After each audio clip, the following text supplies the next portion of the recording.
नमस्कार मित्रांनो. तर आपण औसा येथील झालेला हा लाईव्ह ॲक्सिडेंट बघू शकता.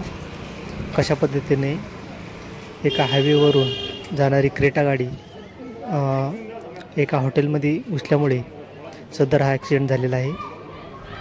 या ॲक्सिडेंटमध्ये रिक्षाचालक हा रस्त्यावर अचानक आल्यामुळे क्रेटा गाडीवरील नियंत्रण सुटल्यामुळे ड्रायव्हरची थेट हॉटेलच्या दिशेने गाडी गेल्यामुळे अशा प्रकारे आपण हा ॲक्सिडेंट बघू शकता. अत्यंत भयानक असा हा ॲक्सिडेंट झालेला आहे. तर हे दृश्य अतिशय भयानक आहे.